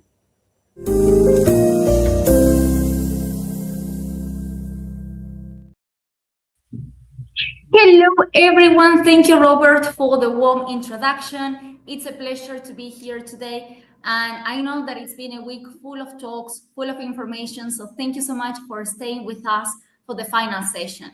So as you already know, today I would like to talk about vocabulary. And I find this topic fascinating because if you think about it, language is constantly changing and we are continuously exposed to new words, new phrases. So this means that we never really stop learning vocabulary, whether in Spanish or in English. But when we examine how vocabulary is taught in our classroom, we see two issues. From the perspective of teachers, we, and I include myself, we often assume that our learners will learn vocabulary on their own, much like with pronunciation. And from learners' side, remembering new words and phrases can quickly become a frustrating and demotivating process, especially when no clear strategies are in place. And in fact, this title, the title of my session, was inspired by a classroom experience. So I teach secondary students as well as kindergarten, but in the case of secondary students, they often complete multiple choice reading questions. And the problem is that some of them struggled with finding the correct answer, choosing the correct answer. They find the correct evidence in the text, but they still choose the wrong option. And when we reviewed the answers together, I realized that their main obstacle was not reading comprehension, but insufficient vocabulary knowledge. And I'm sure that I'm not alone in this experience. So this example shows how limited vocabulary might limit learners to improve other language skills. And so throughout this session, I will be answering these questions to spark some conversation in the chat. So let's begin with the first one, which is why vocabulary learning is an important ingredient in the recipe for second language success. Well, learners need vocabulary because they need it to understand your explanations, your instructions, their classmates' comments. They also need it to understand the materials and tasks and activities they are expected to complete. And also beyond the classroom walls, they need vocabulary to express their ideas successfully and to comprehend key information in different types of real-life situations. So this raises another important question. Is it enough to simply teach more and more words? Well, the answer is no, because no matter how many words we teach directly, they will only be a fraction of what learners need to use language successfully. And this is why strategies are so important. For instance, think about your own experience as a language user. When you see a new word or a new phrase, what usually sticks first? And think about examples in Spanish or in English. Does the definition stick? Is it the translation? Is it the pronunciation? Maybe there is something else that helps you to remember that word. So feel free to share in the chat what strategy do you use to learn new words, new phrases, or think about a recent experience. I can share mine. I recently learned that you can use sobreviviente or superviviente, and I didn't know about that. So that's something that caught my attention. And yes, pronunciation, definition, translation, great. So, okay, so far I see that we use different strategies. Association, I like that. Fantastic. So we all used different strategies, and the same is true for our learners. So our job is to help them become aware of the strategies that they already use and those that they could use based on their needs, based on their learning styles. Because when they become aware of the strategies, they gain confidence, they make progress, and ultimately they improve proficiency. And so you might wonder, okay, but is there any strategy that is better than the other? But as we see in the chat, there isn't a single answer. What matters here is consistency. In other words, what matters is to encourage learners to do something with new words and new phrases and do it consistently. Now, at the same time, in order to make informed decisions about how to teach vocabulary, we also need to organize our lexical pantry. And here we are going to find different items. For example, we are going to find single words, and here we can include objects, actions, qualities, time, and we need to rely on our professional judgment to decide which words learners should focus on, taking into account their level, taking into account their future communicative needs.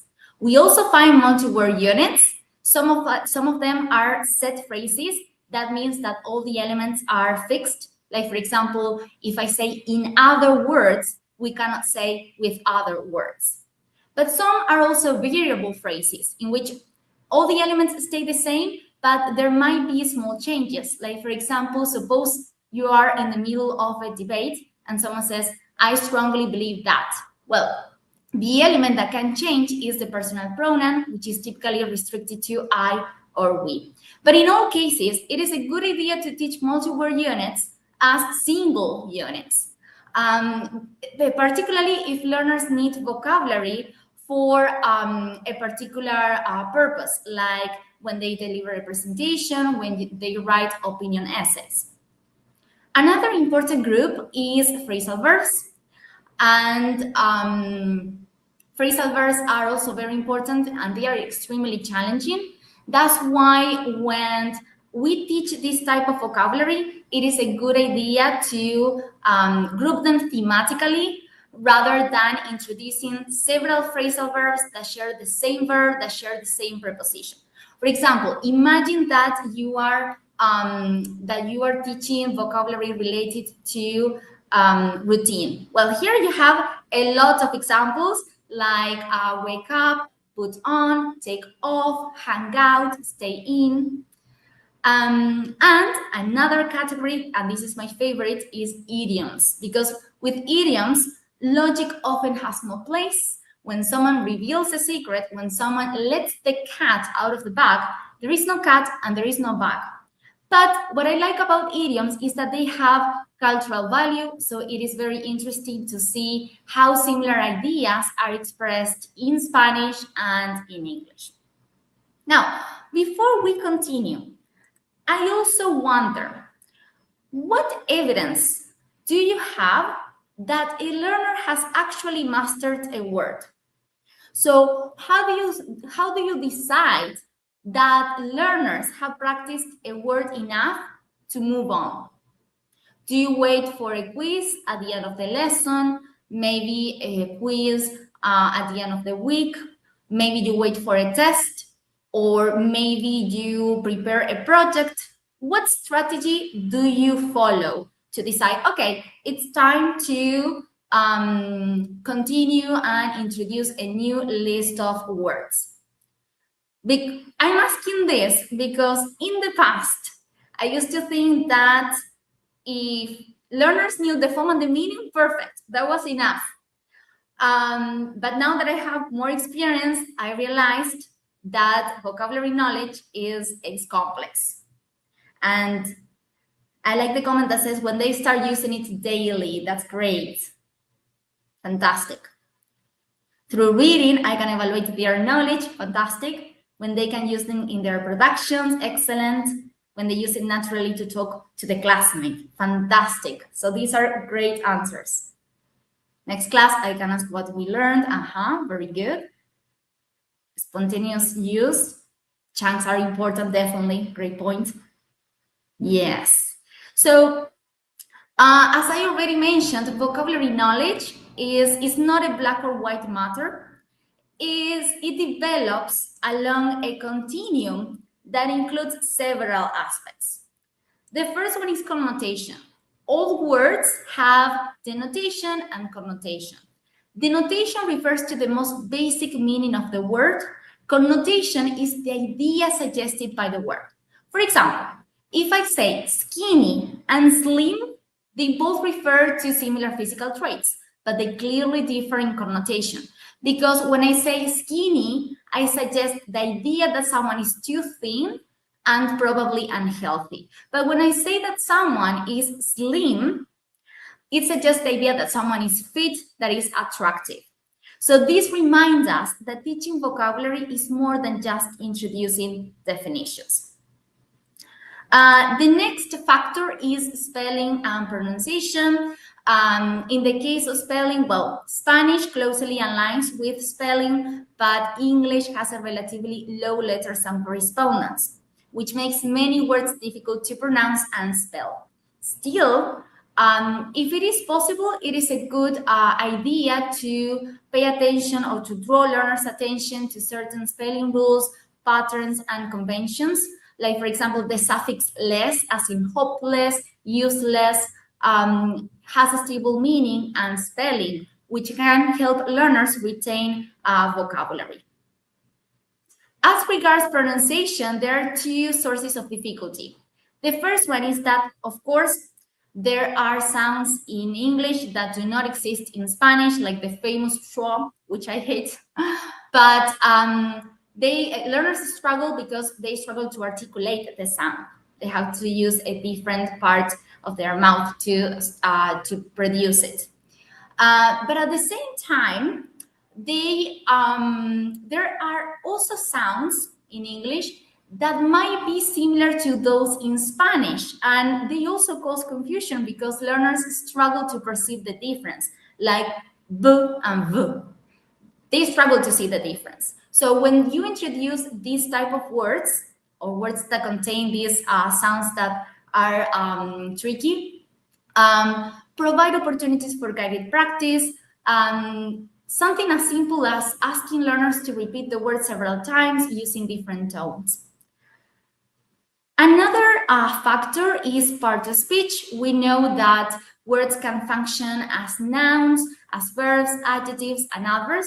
And so it is important to prioritize the most common, the most useful words, which do not necessarily include the base form, that is the word with any suffix and prefix. For example, learners are likely to know the word government before govern. It is also important to clarify that the same word may function as different parts of speech. Like, for example, control can refer to the action or can refer to the object or to an abstract concept. And we also need to highlight those words that are similar and cause confusion, like affect as a verb versus effect as a noun, meaning the result or the consequence of something. Knowing a word also means whether, also involves whether they know if that word is appropriate for a particular context, a particular audience. And I'm going to give an example that you are not going to forget. If I say, for example, die and kick the bucket, they refer to the same event, but kick the bucket cannot be used in all the situations, right? But something that I like about usage is that it also includes information about grammar. For example, we know that some nouns do not have a plural form, and it is also important to highlight that. And the last factor is collocation. We know that words rarely occur in isolation and that collocations often differ across languages. So, for example, teaching responsible for rather than just responsible can help learners to learn this item much more efficiently because they store it as a single unit in their minds. Instead of having two separate entries, they have only one. All of this information is useful, and it took me some time to understand all of this and to apply this into my classes. But I also realized that every moment in our lesson provides good opportunities to deepen learners' knowledge of words they already know, and also to introduce new words. So with this idea in mind, I'm excited to share with you a set of tips that function, let's call it as a pedagogical checklist, and each tip focuses on different components that facilitate vocabulary learning, which are visibility, consistency, engagement, collaboration, recycling, and empowerment. So the first tip is to make vocabulary a visible component in your classroom. This is important because our teaching philosophy is reflected in our classroom, in our actions. Therefore, if we want to send learners the message that vocabulary is important, we need to leave new lexical items that are being taught or even interesting vocabulary that emerges during the lesson on the board. In this way, learners are likely to notice and write down new items. And when we see them writing new words, making lists, we take advantage and we ask them, or we encourage them to write down reminders of what those words mean. And this reminder could take different forms.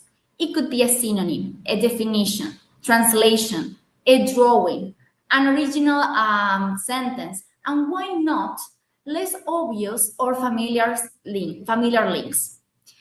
And I'm saying this because I once taught worldwide, and I had this student who connected it to Mr. Worldwide by people, and I was not expecting that. But this personal association helped the whole group to remember the word immediately because they couldn't stop making jokes about it. So that's another important thing. We need to be flexible and we need to involve learners in this process.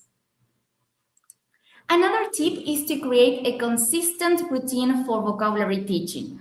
And one of my favorite ways of implementing this is through the use of icebreakers, because they are a quick way to engage learners with the content of the lesson. They promote interaction between learners. It is a great strategy for dealing with latecomers without interrupting the main lesson flow. And also, over time, learners come to expect this activity, which turns vocabulary work into a normal and predictable part of the lesson. And here are some of my favorite vocabulary-based icebreakers. You can introduce word of the day or word of the week, and here you can teach anything that you consider relevant for vocabulary enrichment, and of course, likely to interest learners. You can also teach new meanings of words that they already know, like for example, book. They know the meaning as a noun, and they don't expect or they don't know that book can be used also as a verb. So that is interesting. Or you can choose to teach homonyms, that is those words that share the same spelling, the same pronunciation, but they have different meanings. Another activity is sound ray brainstorms. So here learners think of words connected to a key item that is placed at the center of the board and expanded through rays. And these key items should focus on a particular theme, such as travel-related vocabulary.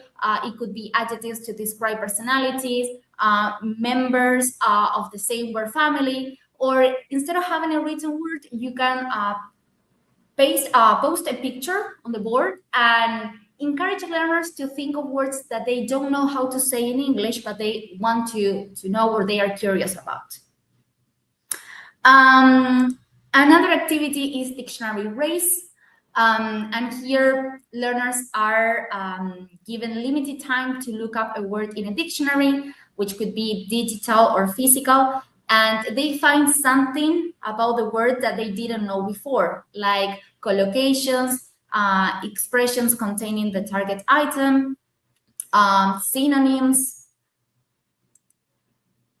And they can also, another activity, and this is my favorite, because again, I really like idioms, is called Lost in Translation, because here learners are encouraged to think of the most appropriate Spanish equivalents of idioms, proverbs, and false friends.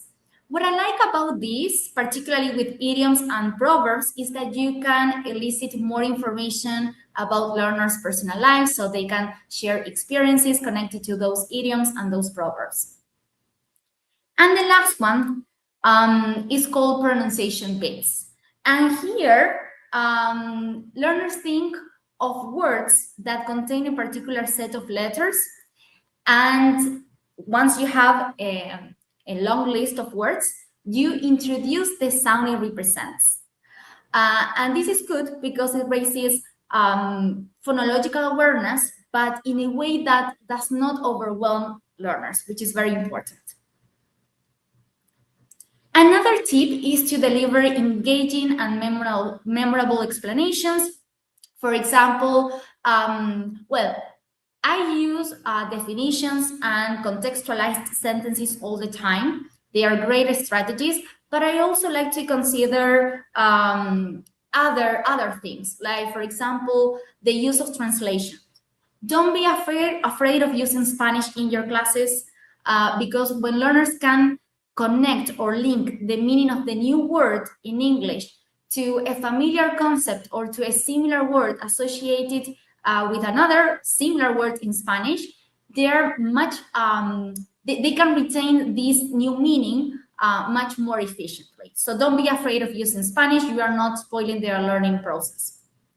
Another thing is that unless it's part of an activity like the one that I described in the previous slide, don't send learners to look up words in a dictionary, and instead explain meanings yourself, because sometimes they waste a lot of time looking for words, and sometimes they find the incorrect definition. So to avoid any confusion, explain meanings yourself. And you can decide if you're going to use Spanish or English, but it's much more accessible if you explain the meanings yourself.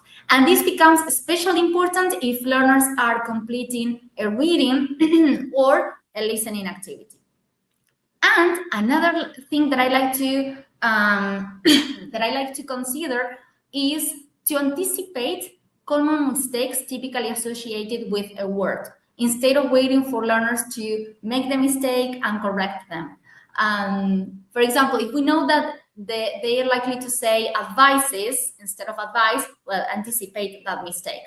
And even if they do make the mistake, don't feel frustrated. That's okay. It's part of their process. but also even if they do make the mistake, they are better prepared to understand why there is a mistake.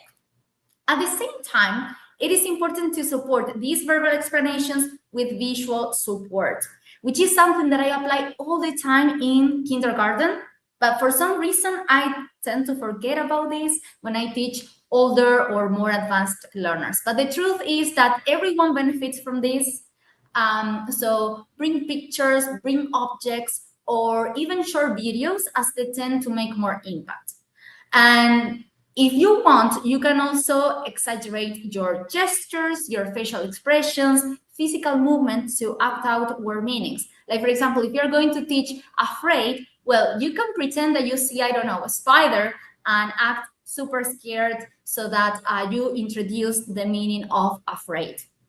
And learners are at least likely to laugh at your performance, which can reinforce their understanding and create good moments in the classroom. Another tip is to promote collaboration in vocabulary activities. My favorite activities tend to share these components. The first one is movement. For example, you can give some learners a picture representing a concept, while others receive the written word, or some learners receive the word in Spanish while others receive the word in English. But in all cases, the goal is for learners to move around the classroom, find the correct classmate, and exchange information about the word. Another element is competition. So here learners can do scavenger hunts in groups, if possible outside the classroom. And the competitive element is added when you assign each item, which could be written words or pictures, a different score that only you know. So once all the items are collected and the winner is declared, the whole group discusses word meanings and share personal examples. So these two elements demonstrate that vocabulary activities do not have to be static to be effective. And the last element is memory. Here you can select a short passage from a text, from an audio, or from a short video, and you can read it aloud so that learners take notes. Then you write down words and phrases on the board that you want learners to include in the reconstruction. And then learners spend a few minutes working in pairs or working in groups to reconstruct as much of the text as they can based on their notes. If necessary, you can read again the text before showing the original version. And if you think that this might be too advanced for your learners, you can adapt the activity by selecting a short list of words and phrases you want to review. And in the case of younger learners, beginner learners, you can also include pictures, yes, a sequence of pictures. Another tip, and again, this is something that I do all the time with kindergarten, and with older students, I tend to forget, but this is very important. Recycle vocabulary regularly for long-term retention. And based on my experience, there are two good moments to apply this tip in the classroom.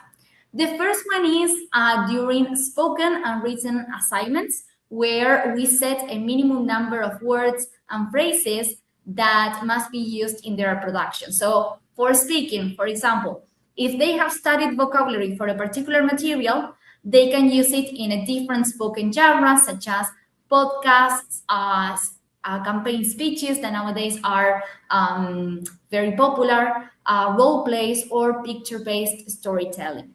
And in the case of writing, it's not necessary to ask them to write down long texts. We can challenge them to write sentences where they contextualize the items. So for example, they can roll the dice, and depending on the number, they write a positive sentence about themselves, they write a negative sentence about someone that they know.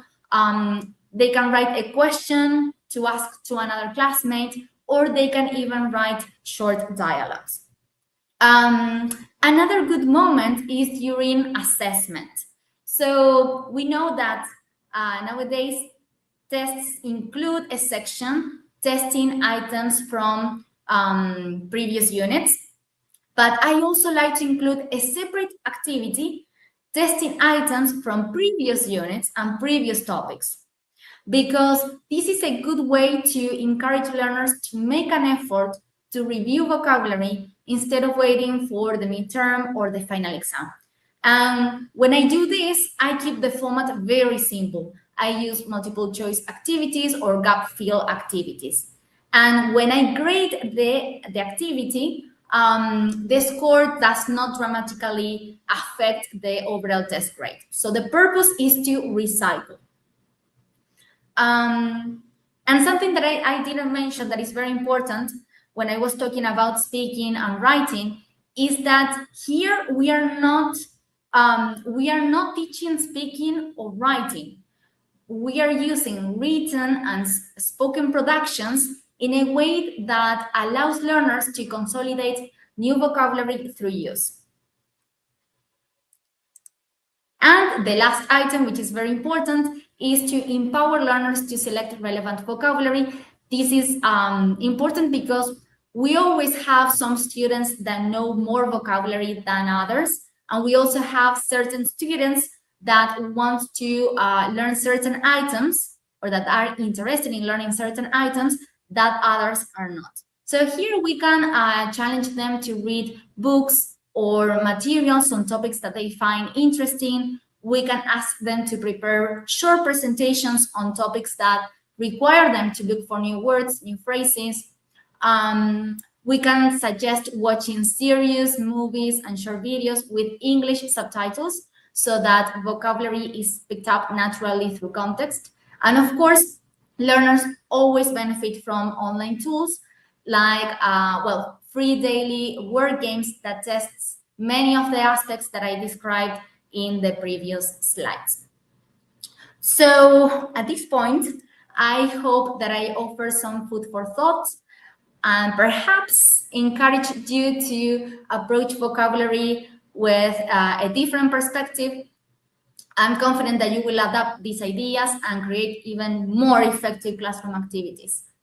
But I'm curious, which tip do you think your learners would benefit from most? Or which tip would you like to implement? Or maybe you have a question about one of the tips, or maybe you apply other ideas and you want to share with us. And I see that some people are sharing additional ideas. That's great. Thank you so much for your participation. Personally, one of my favorite activities is the use of icebreaker. And I think that that answers the question of how can we avoid overwhelming students when teaching vocabulary, because when you sit in isolation, it seems like you are not doing a lot of work. But if you do it constantly during the year, learners can acquire a lot of vocabulary. So yes, promote movement, recycling, fantastic. Yes, recycling is very important because students need to have a lot of opportunities to identify, to remember, and to retain the meaning of words in the short and in the long term. So that's something that we need to consider. Yes. Okay. So thank you so much for your engagement. It's really nice to talk with colleagues from other parts of Argentina and from abroad. So I'm confident that we found the missing ingredients in our lexical recipe. So now I'm happy to hear any additional questions or comments. I'm going to read one question from one participant. Why are teachers, especially in primary school, often criticized when they teach isolated vocabulary words to help students begin to build context in the language? That's a good question. Yes, I think that it's important to teach both words in isolation and words in context. Like there isn't one way isn't better than the other one. I think that both are important. Yes. I got some more questions for you. That's okay. Yes, I'm excited to. Right. Let's go. There's one that's I thought was a great question because it's I always thought that the most challenging age group to teach was sort of teenagers. It was what I did most when I was an English teacher. And I have two boys. Well, they're both men now, but I remember when they were about 15 years old, they seemed to have about 5 words of vocabulary in each language, so it was quite difficult. So how do we make teenagers, how can we help them to take notes of vocabulary that they're learning? What a good way to they can, well, first of all, they need to find a way that is suitable for them. Some students like to create lists. Some of them like to use flashcards. It depends on each learner. And here it's important not to, keep a minimum number of words. We are not going to over-teach vocabulary, and this is an incremental process. Like, okay, we can start with a certain number of words, and then as the course advances, they move forward, they can increment the number. So I think that yes, we need to teach them how to teach vocabulary. This depends a lot on the student. Some like to keep vocabulary notebooks. Some of them like to have flashcards. Some of them use digital tools to store vocabulary. So yes, it depends on each learner. That's great. Yeah. Digital things are always good, aren't they? When they've got smartphones, there's loads of tools that you can, things like Evernote, where you can keep sort of records and OneNote on your computer as well. Okay, there was another question which is a really good one because it reminded me of teaching sort of CAE and proficiency classes, which is how can we avoid overwhelming students when we teach vocabulary? Oh yes, I started answering that question.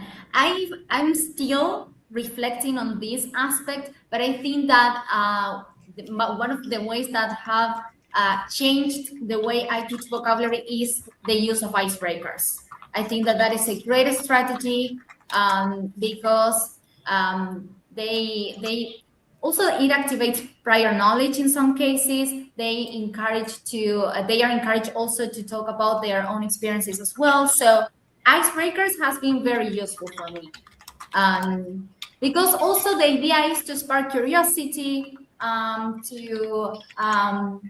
spark curiosity, which is very important. Great, thank you. Well, unfortunately, we are sort of over time a little bit now, but that was a really, really great session because it's teaching vocabulary. There's lots of things that are very hard in teaching, and if you're teaching vocabulary, we were talking earlier on about phrasal verbs, and phrasal verbs are always just the world's biggest nightmare, aren't they? It's like I wish they didn't exist, to be honest, because it would make all of our lives as English learners and English speakers a lot easier. But that's the end of our ELT week. So what we're going to do now is post the link to the survey. You can just see it up there in the chat. It says answer the survey and receive your certificate of participation. Also, we get all of these sessions are going to be on YouTube, so you can go back and watch them again and to try and pick out the ideas. We really hope that this week has been helpful and useful for all of you as teachers. The British Council, we've been in Argentina for over 80 years now, these are difficult times in the whole world. Every time I open the news, I see something that upsets or frightens me. So whenever I'm in front of a group of teachers, I'm always remembering that teachers do more than anyone else to contribute to a better future for the world by giving children and adults and anyone that we teach better perspectives on things and helping them with other languages is an enormous thing. If you can speak English and Spanish, then to be honest, you can communicate with almost half the planet quite easily. And you've got about 60 to 70% of all material that's available online is in English or Spanish. So, it's really important what all of you do. Sometimes it can be hard, sometimes it can be tiring, but it's really important. And it's great that you've come to this week. We're delighted to do this week, and we want to do it again next year if we can. And you know, we're delighted to bring these events to you completely free of charge, so you can enjoy and get some professional development. So thank you so much for attending. It's been a real pleasure. My massive thanks to my dear colleague Mariella, who has organised everything for this week. She's having this evening. She's got a thing at her son's school, so she's been doing that. But she actually just sent me a WhatsApp message to say hello to everybody. So Mariella says hello. So thank you so much. Thank you, Antonella. Thank you to all of our speakers. It's been a real inspiration. And I want to also say a big thank you to BritCham, the British Argentine Chamber of Commerce, because they've supported and sponsored us this week and enabled us to do this kind of thing for free. So we will continue to do these kind of events for the English teaching community. So keep an eye out on our websites, connect with us on LinkedIn, and we really thank you for joining us. Have a great evening, have a great weekend, and a great week. Thank you. And thank you, Antonella, for a beautiful presentation. Thank you so much. Thank you. Bye-bye now.